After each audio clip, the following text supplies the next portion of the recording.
Стартуваше второто издание на меморијалниот турнир во ракомет Крстеан Доновски. Во првите мечеви Бешикташ извојува победа над Голден Арт, Еврофарм Пелистер над Бутел.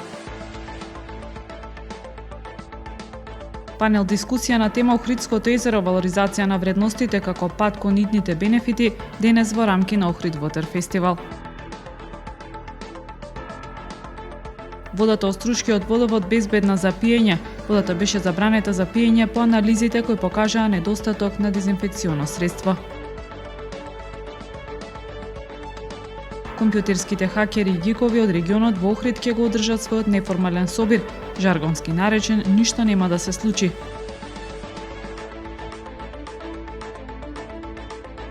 Времето утре сончево со мало облачност и услови за дожд, температура до 32 степени. Следевте една минута вести на Охрид Њуз.